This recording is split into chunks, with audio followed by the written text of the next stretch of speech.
Hi again.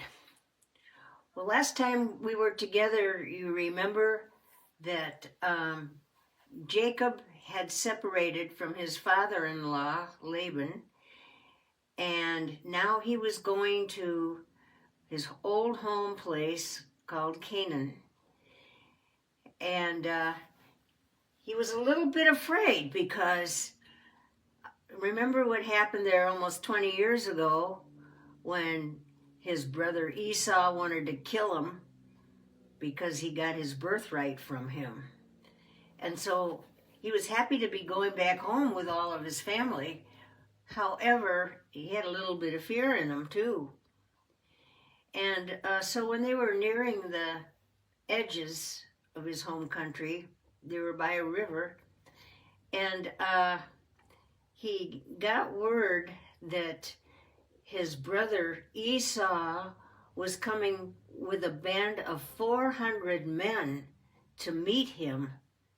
Uh-oh. And so he sent out some messengers to go find these men and kind of scout out the situation. And they told him right where he was.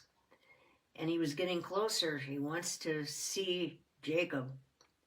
And he didn't know if it was to kill him or what, but he had a pretty good idea that was what was intended. So that night, he was alone. He was the last one to leave the area where they were. And Jacob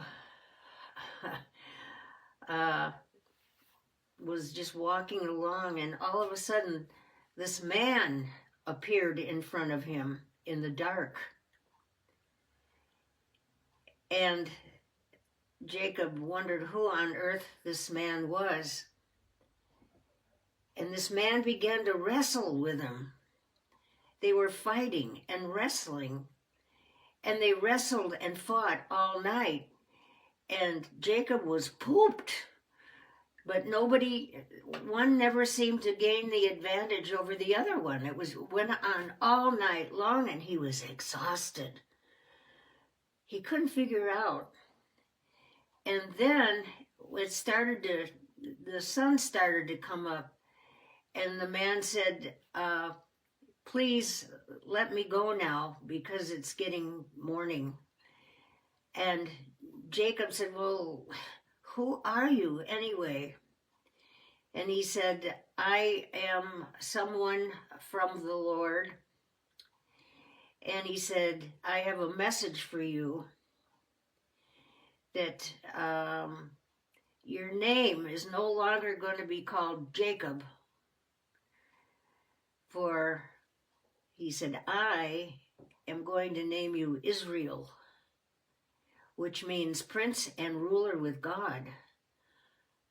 And Jacob realized then, it says in the scriptures, that he saw the face of God.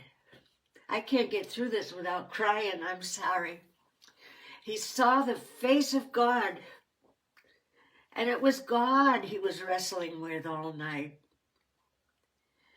And God said he's going to bless him, and that he would be the father of many nations. And so Jacob, when he went to get up, realizing what had happened, what an astounding night it was, it says, oh, it hurt. And it's like he had a broken hip, and he couldn't walk or stand on it. So he knew the fight was real. It was not a vision. I mean, he just like next day had a broken hip, if it wasn't broken, and he limped from that time on. But that's when he met God, and God changed his name to Israel.